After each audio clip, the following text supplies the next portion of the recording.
करेंगे ऐ वतन तेरे लिए।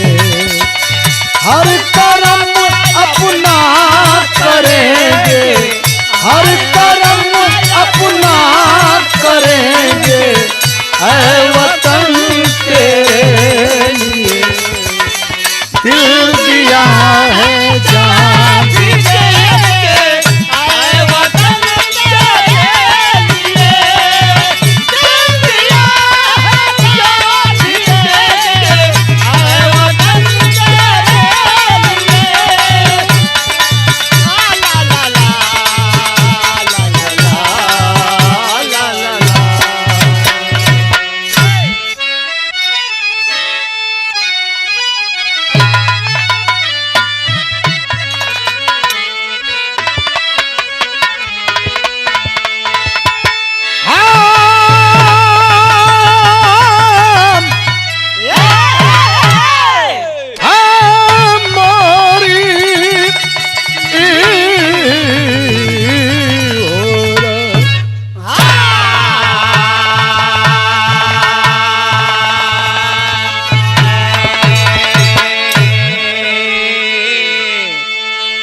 साथियों, बड़े भाई विशाल जी की देखरेख में बाबा एक ऐसा प्रसंग आप सबके बीच में देने जा रहा हूं। बाबा पूर्ण उम्मीद है, संजोग है, वियोग है, बेरस को चाहने वाले लोग बेरस का आनंद ले लेंगे, बाबा करुण रस कांड को चाहने वाले लोग करुण रस कांड का आनंद ले लेंगे।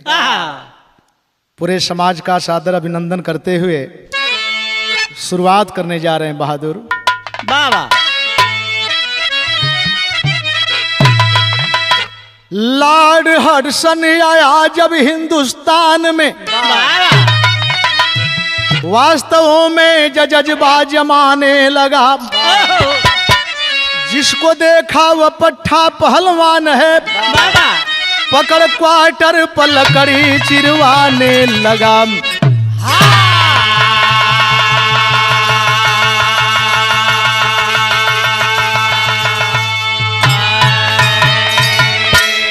यादव अर्जुन है झांसी का शेरे बबर, गर्जता सिंह कभी घास खाता नहीं। चाहे कट जाए गर्दन भले जंग में, पर कभी अपनी गर्दन झुकाता नहीं।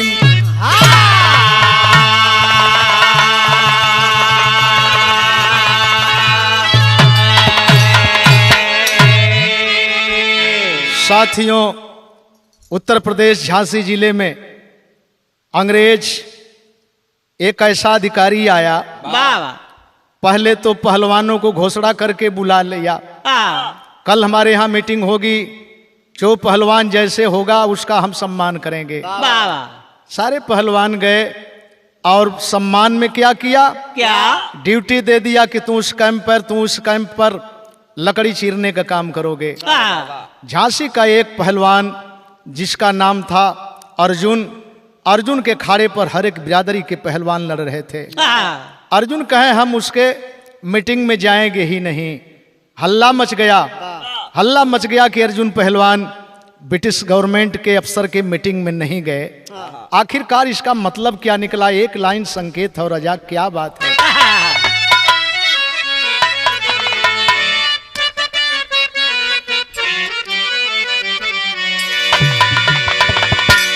अरे सज के मेरा जनाजा, अरे सज के मेरा जनाजा, जाएगा यूं निकल के।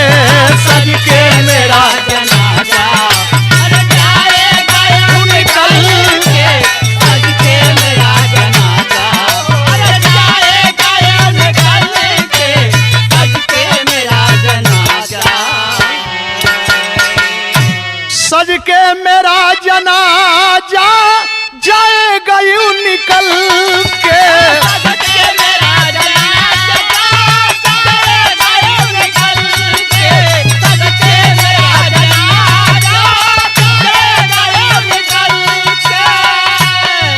मेरी कब्र पे तू आके, मेरी कब्र पे तू आके, रोना ना हाथ मल के।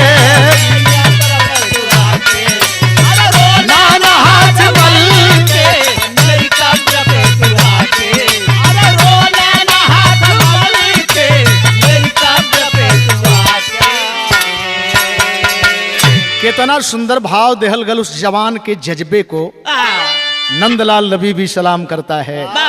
अरे शेरे वतन के राही, अरे शेरे वतन के राही, चलते संभल संभल के, शेरे वतन के राही, चलते संभल संभल के, शेरे वतन के राही, चलते संभल संभल के, शेरे वतन के राही, शेरे वतन के राही, चलते संभल संभल के, शेरे वतन के राही, चलते संभल संभल के, शेरे वतन के राही, चलते संभल संभल के।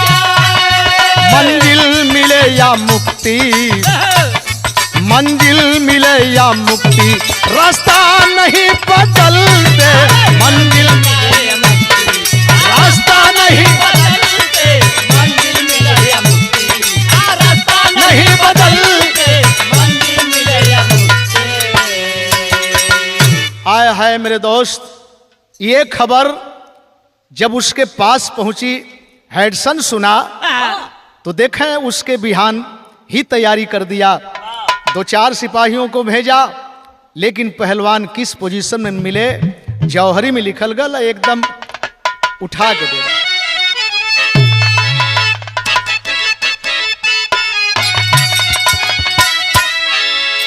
लड़ रहे अखाड़े पट्ठा, 17 जवान की टोली, देखे हैं 4 सिपाही,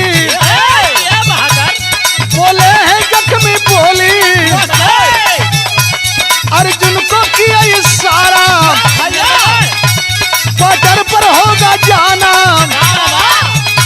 लकड़ी न चिराई पट्टा, खाएंगे कैसे खाना, लग गई आग छाती में, जब पटक दिया गरमाई, एक टांग पकड़ पापी के, है तोड़ दिया मेरे भाई, जब परी मारी औरों पर, सब लगले नाक दरेरे, कोई निहुरल निहुरल भागे, कोई उलट आंख न फेरे,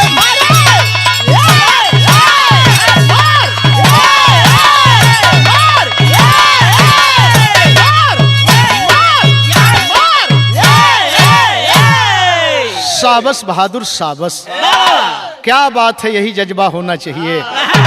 आया है 4 अंग्रेज सिपाही घोड़े पर सवार होकर के अर्जुन को खोजते अर्जुन के अखाड़े पर पहुंच गए।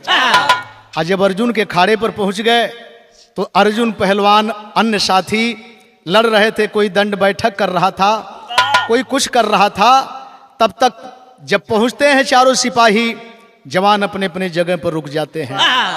सवाल होता है कौन अर्जुन है, कौन अर्जुन है। लेकिन मेरे दोस्त यहीं पर देखें, पूछे लगल कि कौन अर्जुन है। लोग आनाकानी कर रहे हैं, आनाकानी कर रहे हैं, लेकिन वही बीच में होता क्या है, पूछता है। कैसे पूछता है? कैसे?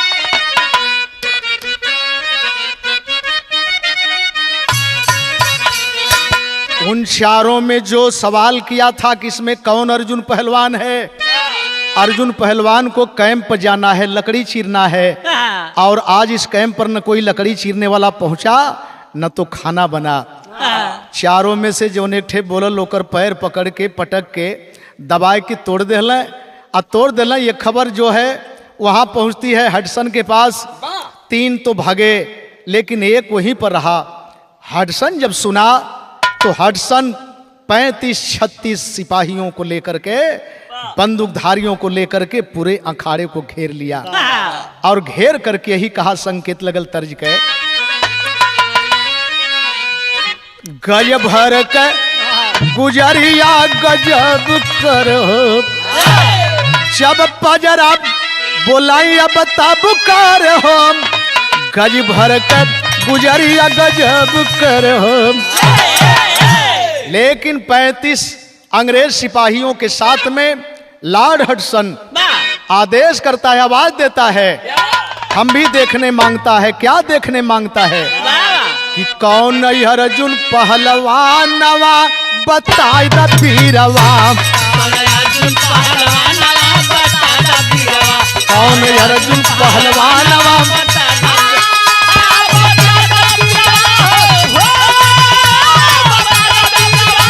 बता द पीरवा, कौन अर्जुन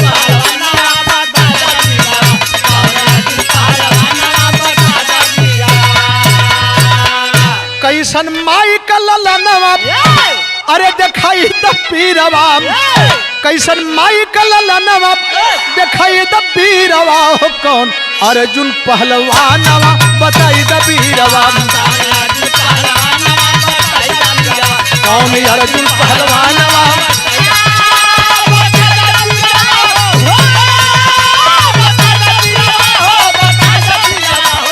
अर्जुन पहलवानवा।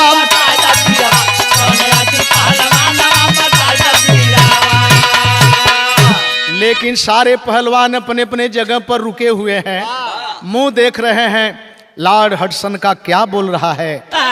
एक हाथ में नंगा रिवाल्वर, एक हाथ में हथकड़ी।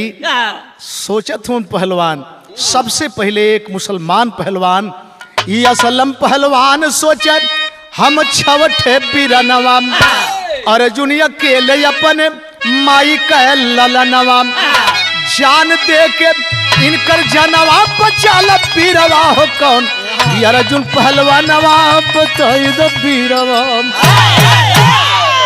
एक मुसलमान पहलवान असलम ये बात जब सुना तो सोचने लगा, लग रहा है कमीना नंगा रिवाल्वर दिखा रहा है, अर्जुन पहलवान को मार देगा। अर्जुन पहलवान मर गई है, मतारी बाप का एक लौता बेटा हूं मैं, घर का चिराग बुझ जाई। असलम सोच रहा है, बारे उसकी सोच, हम तो 6 भाई हैं, अगर हम मरा भी जाई तो हमरे माई बाप के 5 ठे बेटा सलामत रही हैं। ये जान करके असलम पहलवान देखें ये जज्बा, कहा कि अरे साहब मैं अर्जुन पहलवान हूँ। आया है आज जब उसके तरफ नजर गई और तब तक जवानों का जज्बा देखें, अरे रामू राजपूत कहें, रामू राजपूत कहें मोछिया उठाई के, राजू चमार कहे सीनवा फुलाई के, राजू चमार कहे सीनवा फुलाई के। अरे साहब कभी का देखा है अर्जुन पहलवान को? उधर रामू राजपूत छोटी छोटी मोछ, लेकिन उठा कहला कि मैं अर्जुन पहलवान हूँ। और तब तक राजू चमार कहा के रे ये हमको बचाने के लिए अर्जुन बन रहा है, ये हमको बचाने के लिए अर्जुन बन रहा है।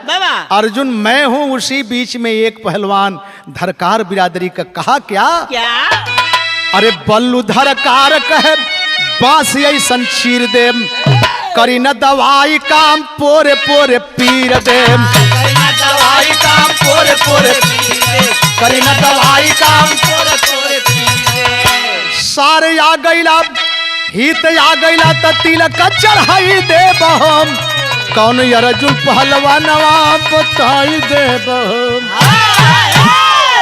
सज्जन राजभर इधर हर बिरादरी के लोग आवाज देने लगे, हाथ ऊपर करके दिखाने लगे। अरे उधर क्या देखता है, इधर देख मैं अर्जुन पहलवान हूँ। आया है उधर से जवान आवाज दे रहा है, अबे कमीना उधर क्या देख रहा है, मेरे शरीर को देख ले, मैं अर्जुन पहलवान हूँ। अब पूरे अखाड़े पर 17-18 अर्जुन अर्जुन अर्जुन अर्जुन अर्जुन होने लगा। और जब सारे पहलवान के पहलवान अर्जुन बन गए तो अबाक होकर के हेडसन एक बात सोचता है, और यहाँ तर्ज हो धनेश, तर्ज तो पुरान हो लेकिन एक लहर बड़ी जानदार है।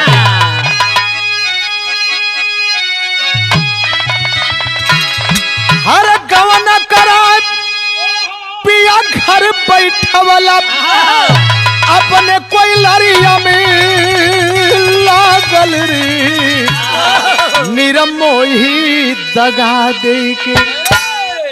हमसे का मतलब बा, वो सोचे लेकिन यहाँ जहाँ सोचना है हमको, देखें जवानों की तरफ देख करके हडसन सोच रहा है क्या, ये अर्जुन ही अर्जुन गुजा चारी वरियाम, हडसन का माथा पगलाइल रे देखा सब कर मौतिया अरे आइल रे देखा सब कर मौतिया आइल रे देखा सब कर मौतिया आइल रे देखा सब कर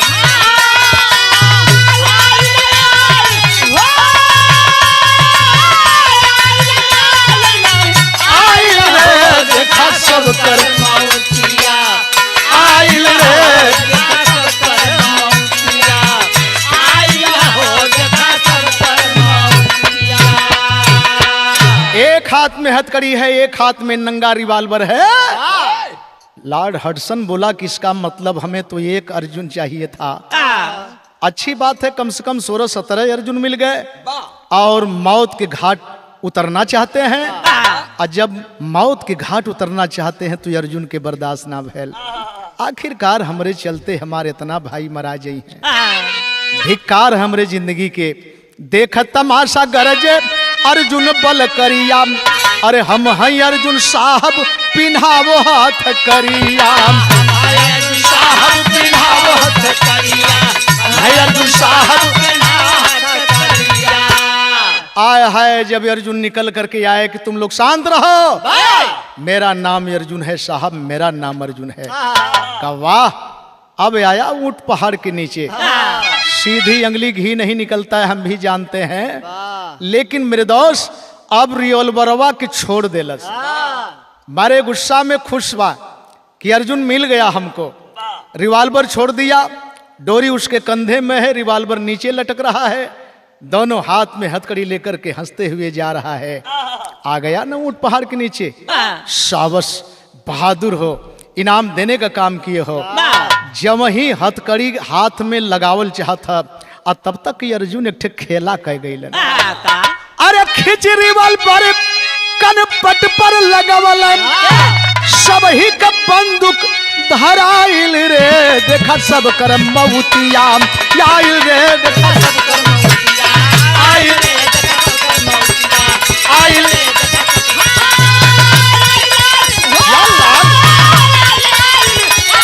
देखा सब कर मौतिया आइल रे देखा सब कर मौतिया आइल रे देखा सब कर मौतिया।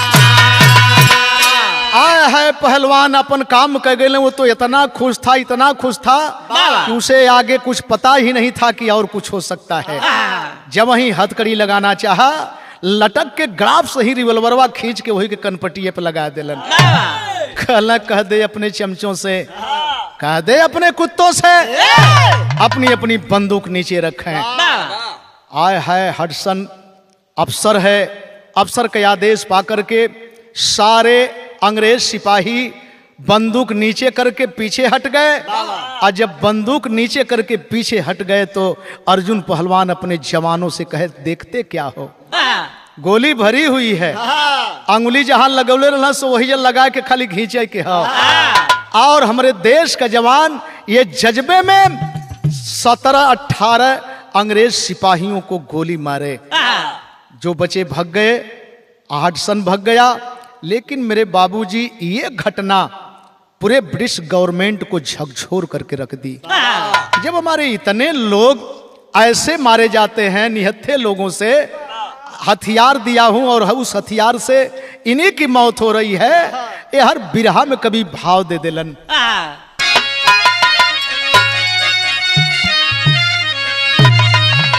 आए हैं अरे गोरकी का मुंह काला पड़ गया, गोरकी का मुंह काला पड़ गया, गरजे वीर बघेला पट्टा झांसी वाला।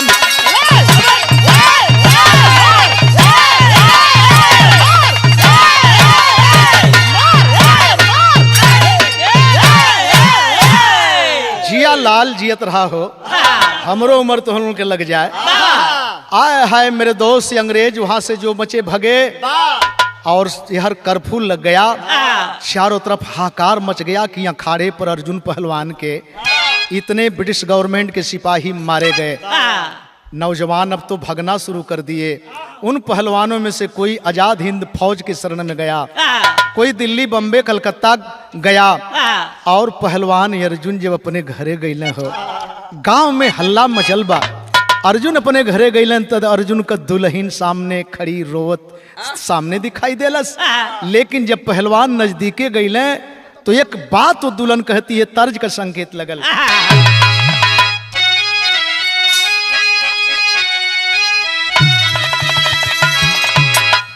कौनो मर्द मेहरारू के बात संवाद बा, ई फोन का बात है कि अरे अरे सोनवा कर जिनी फोनवा,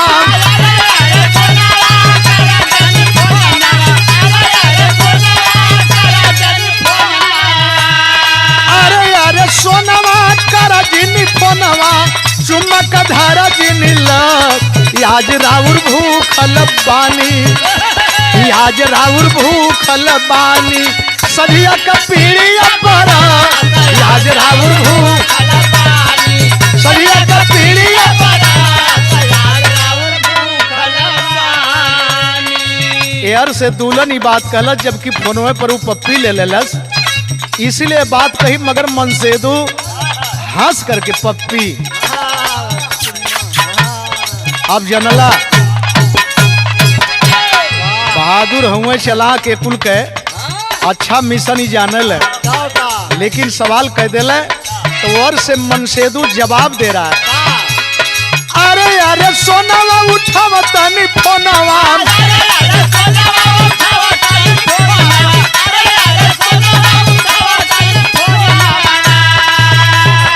अरे अरे सोनवा उठाव तनी फोनवा, चुम्मक धरवलू तुहिल, आज जदि भूखल बालू, आज जदि भूखल बा, कन्न खा के पीली हरा, आज जदि भूखल कन्न खा के पीली हरा, आज जदि भूखल बालू, कन्न खा के पीली हरा, आज जदि भूखल बालू। अच्छा, तो पति पत्नी दोनों समझदार हैं।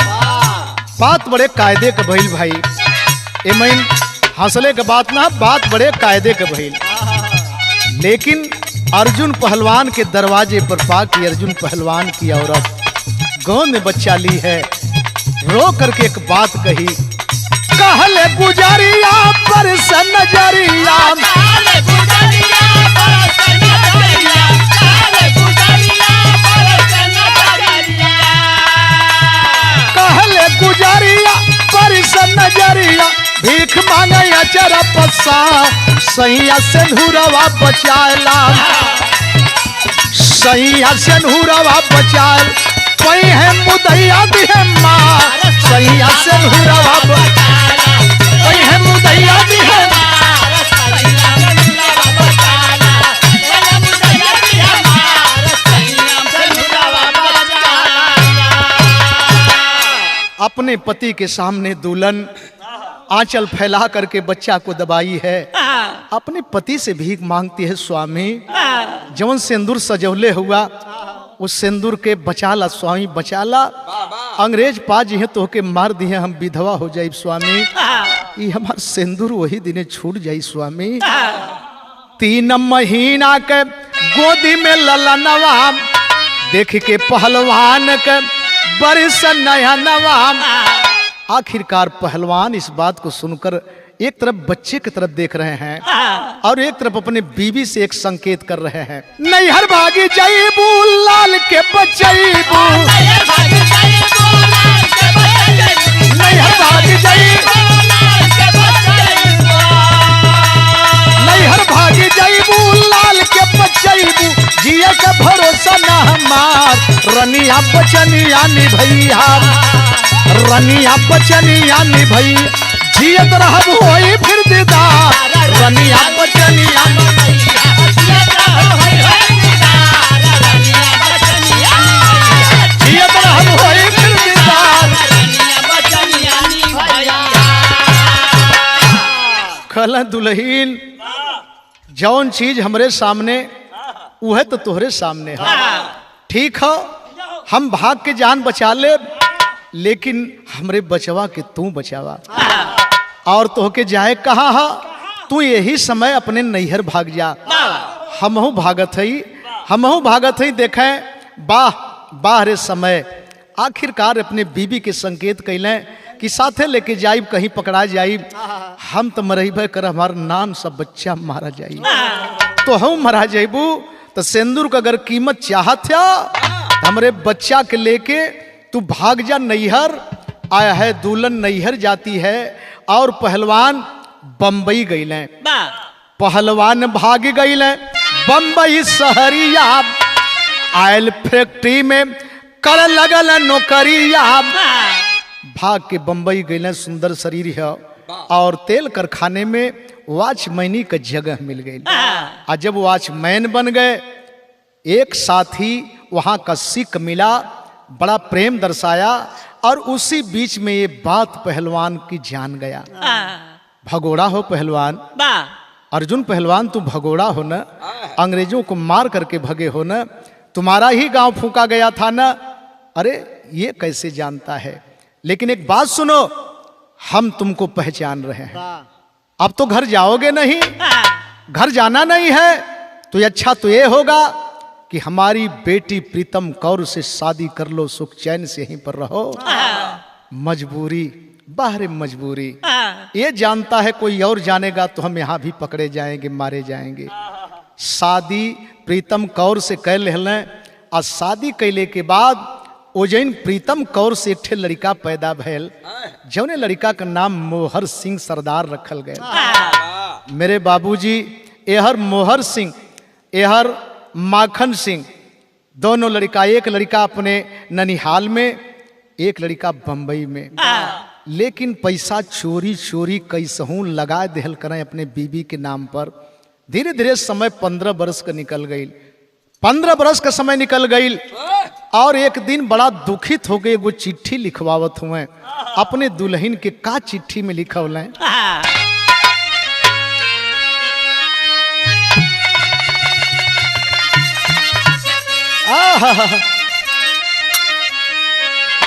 बारे धनेश ई कुल माटी का गीत यही हो, ई कबहू बेरस भइबे न कैली हो।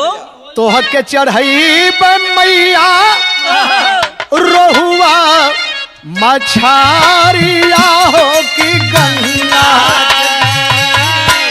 पोझल नैया कई देबू किनारा हो कि गंगा, पोझल नैया कई देबू किनारा हो कि गंगा, पोझल नैया कई देबू किनारा हो कि गंगा।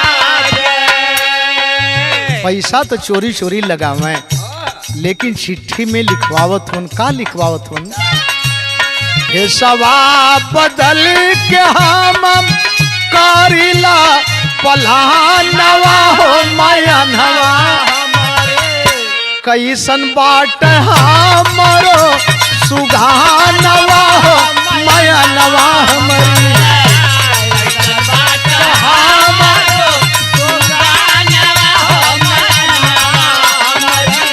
कैसन बात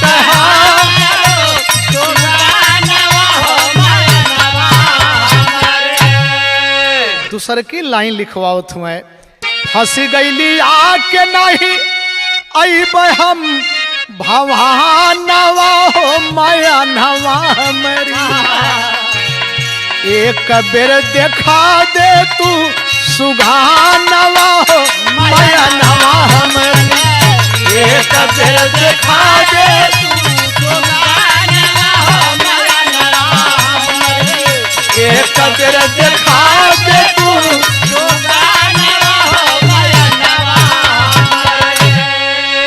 वो चिट्ठी में अपन एड्रेस देत हुआ कि यही जगह पर हम हैं। आई बात कोई जाने ना, हमरे बच्चा के एक बेर दिखा दे तू, यही पता पर भेज दे तू, तो कम से कम देख ले हमार मुन्ना 15 बरस पार कई के कैसन भयल है।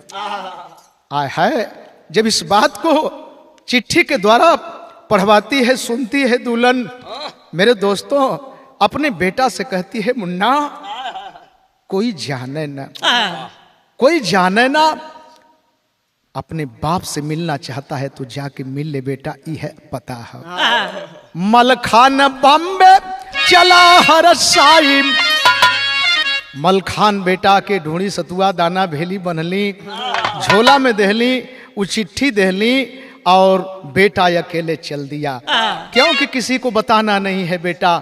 मलखान बम्बे चला हर साई, भी मंडी में दंगल देख के रुक गई ले भाई। उतर के भिमंडी का रास्ता पकड़ के जा रहा है, देखता है बड़े लोगों की भीड़ जुटी है, सोच रहा है क्या बात है तनी सब देख लें। और जब भीड़ में गया तो देखता क्या है, मोहर सिंह पर राखल 5000 के इनाम हो माया नवान, कोई ना ही पकड़ला जमानवा हो माया नवा हमारी। आय हाय अखाड़ा में तमाम पहलवान तो लड़े, लेकिन कम उम्र का पहलवान मोहर वास्तव में मोहर बन गल। मोहर पर 5000 बहुत काफी था मेरे दोस्त। उस पीरियड में 5000 का इनाम रखा है।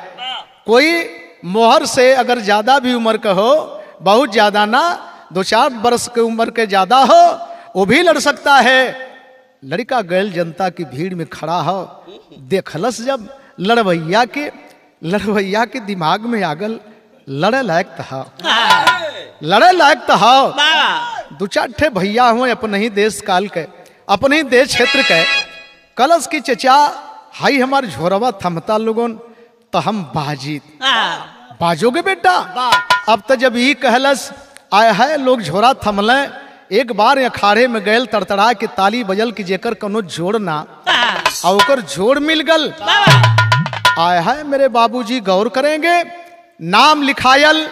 और दोनों लड़का जब अखाड़े पर निंगोटा जंघिया पहिर के चढ़ल, ओ समय अखाड़वा पर रेफरी का काम के करत था और संकेत लगल तर्ज के बाबू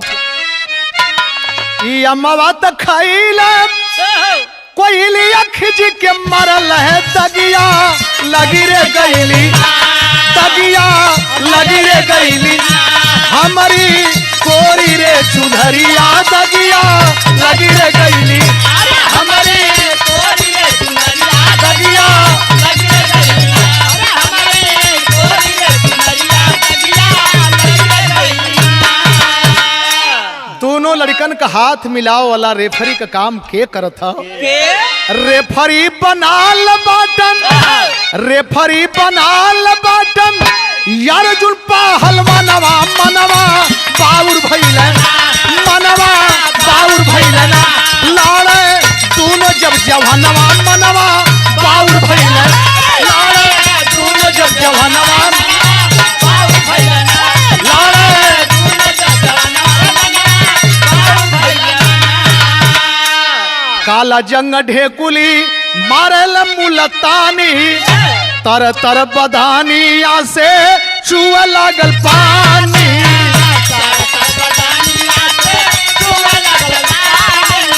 तर तर बदानी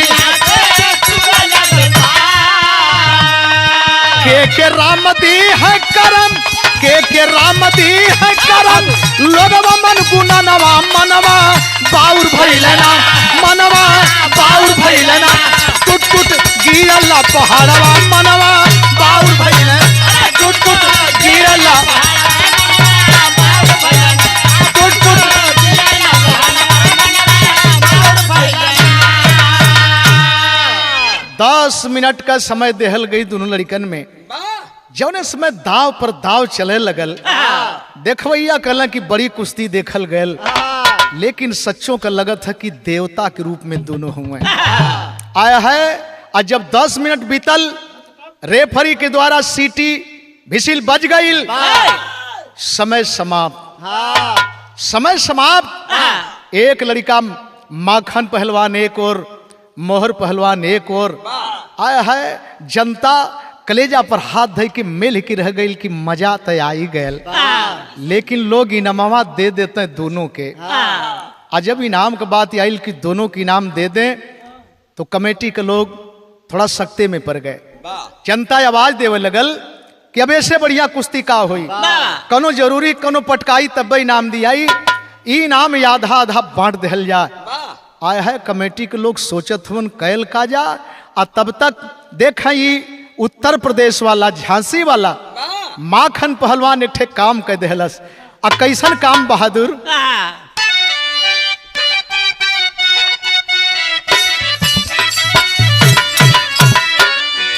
बारी उमर कमर लचकनिया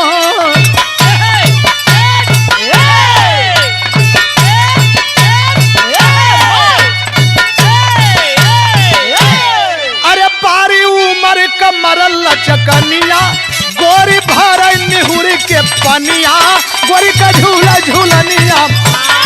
बारी उमर कमर लचकनिया गोरी भर निहुर के पनिया बारी उमर कमर लचकनिया गोरी भर निहुर के पनिया चौलरी चौलर कई ठे गावल गले महीन। लेकिन यहाँ पर चौलरिया, लेकिन यहाँ पर देखें ये लड़का कैलस का माखन पहलवान। अरे ठोक ताल जंग में ना हो जियालाल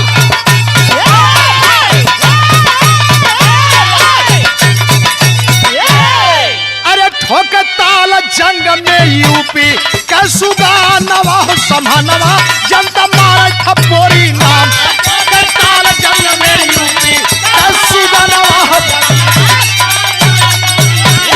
ठोक ताल जंग में यूपी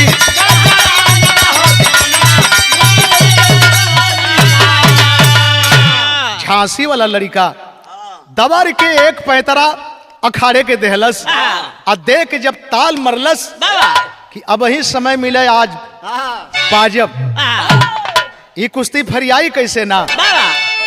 अरे कमेटी अर्जुन से कह समझाई कुश्ती आ जाई देवा छोड़ाई कुश्ती काल होई फिर भाई लड़ी है दोनों शेर फिर आई जे के दी है गोसैया ना हो जे के दी है गोसैया पाई उई नाम हो संभनवा जनता मारे ठिपोरी नाम दी है गोसैया पाई उई नाम हो संभनवा उई नाम हो।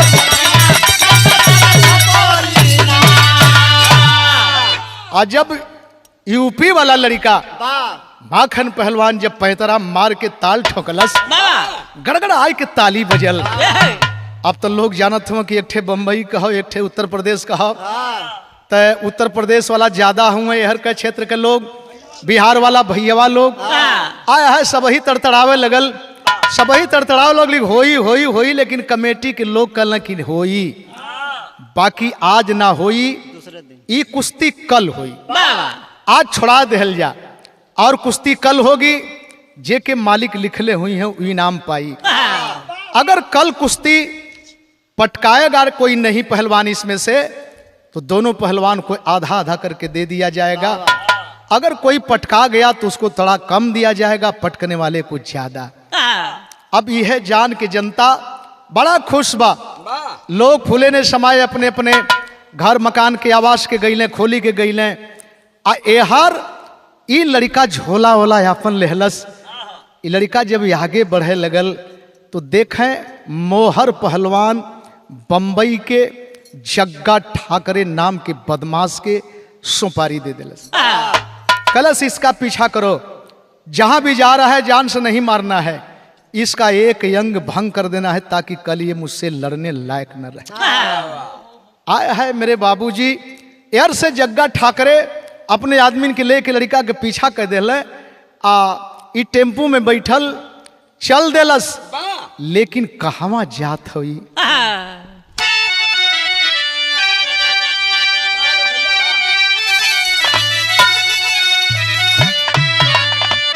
हर पता पूछते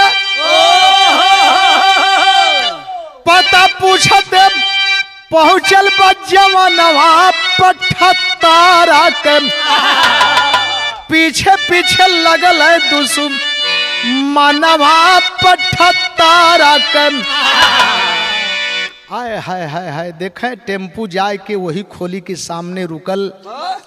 अब वही अर्जुन पहलवान जाय के कपड़ा निकालत हुए आ तबले अर्जुन पहलवान के खोली के पास टेम्पू खड़ा भैल।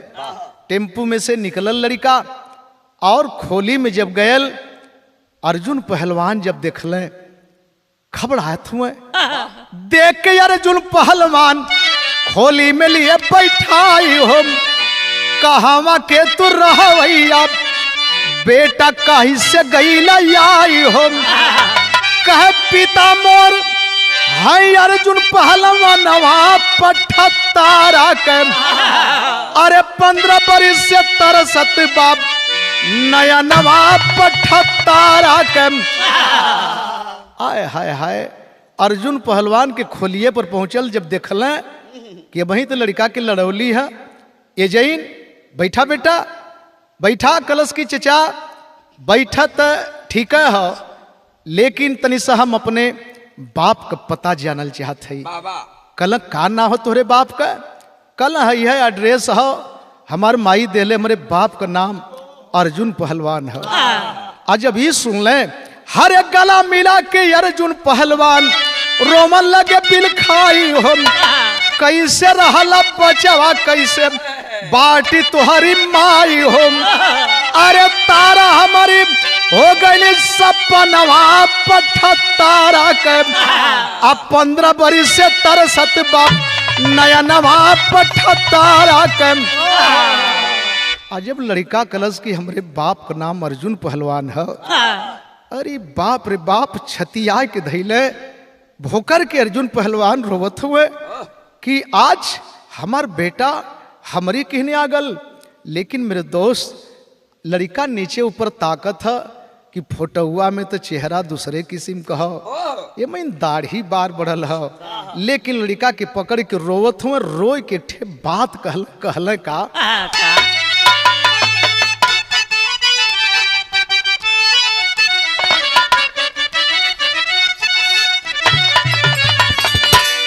अरे खुनवा का रिश्ता ऐसन रिश्ता कौन नहीं,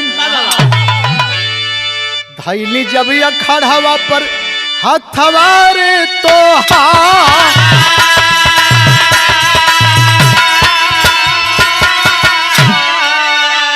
अरे धक से करे जवाब हमार कई दिहलस। याद आवे लागल अपन पोसल रे कुमार।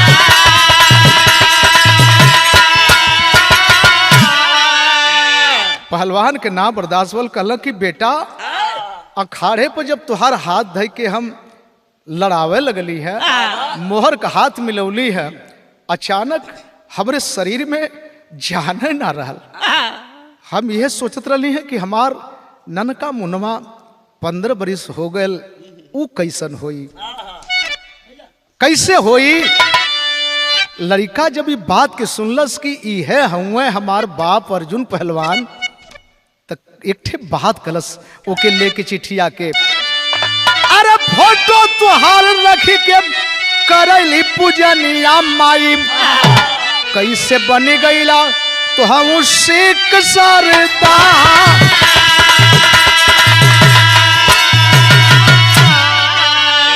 अरे हमार माई तो जवन फोटो देले हा ये दूसरे किस्म का, इतना बाहर दाढ़ी तो ना हो, लेकिन पकड़ के रोवत हुन बतावत हुन काहे बदई बार दाढ़ी हो। अरे जनवा बचावे बदे कैले हम पैया बेटा, जनवा बचावे बदे रखले दूसर नार।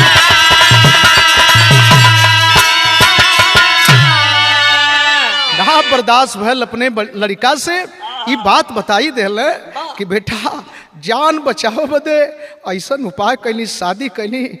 और सुन बेटा, अरे जैसे तू ये खड़ावा पर लड़के आवत बाटा बेटा, सगरे बिरनवा मोहर सिंह बतोहा।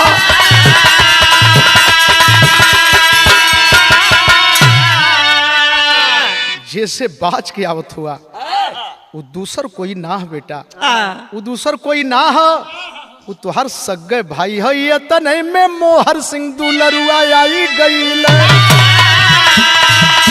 ये तने में मोहर सिंह दुलरुआ आई गईल। भैया के चरण पनिया में खला न पछार।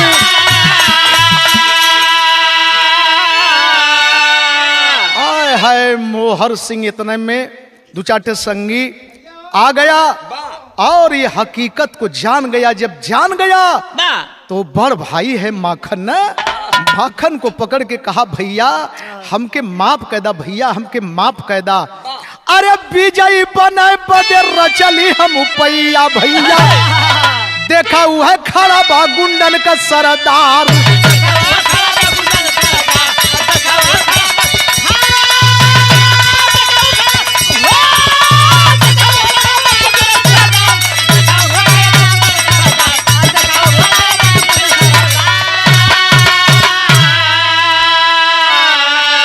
मोहर सिंह पैर पकड़ के क्षमा मांगता है, भैया माफ कर दा भैया।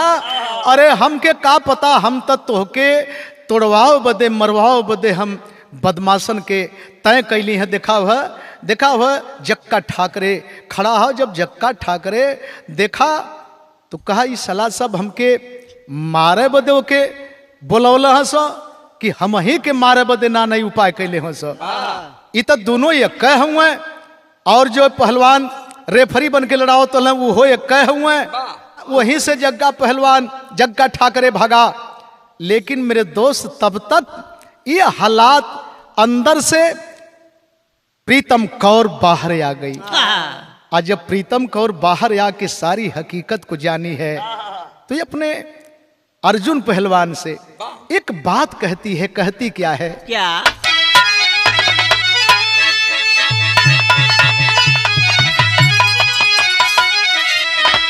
अरे बहिन के देखा दो स्वामी मानवतिया, सौरू लोरिक पाके हमरो जुड़ाई छतिया, जुड़ाई छतिया।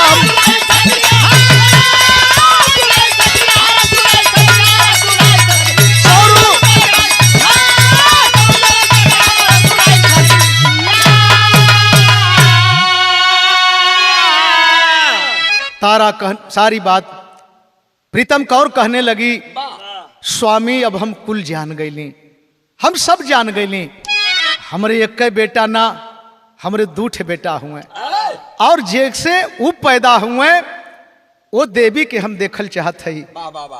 दोनों लाल ले प्रीतम कौर को घर आए बलकारी, सिख भेष में देख पति को रोती तारा प्यारी, सहला तू के तना दुर्गतिया जुड़ाइल छतिया। दोनों लड़कन के लहले यहर देश अपने जगह पर हो गल, देश आजाद भी हो गल। लेकिन आजादी देने के बाद भी अंग्रेज जगह जगह अभी जा रहे थे, अड्डा जमाए हुए थे।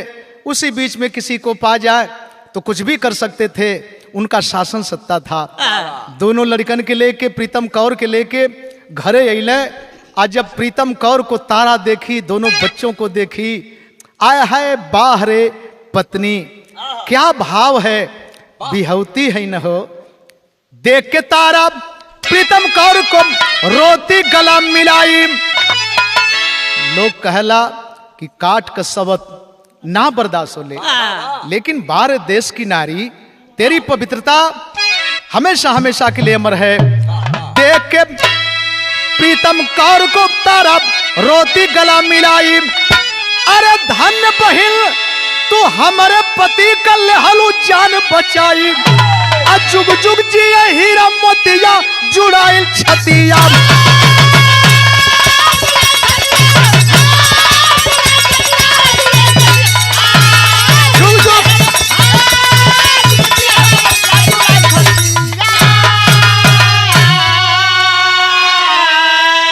आए है सब इकट्ठा परिवार हुआ मेरे दोस्त, अमन चैन के साथ। देखें यही तपस्या है, यही सत्यता है। गुरु बिहारी गुरु गणेश का खत्म हुआ दस्तान। विमल चंद्रिका कवि केशव बच्चन से प्रेम। अरे गोरकी का मुंह काला पड़ गया, गोरकी का मुंह काला पड़ गया, मुसाफिर राम निवास दुश्मन का हुआ दीवाला। गोरकी का मुंह काला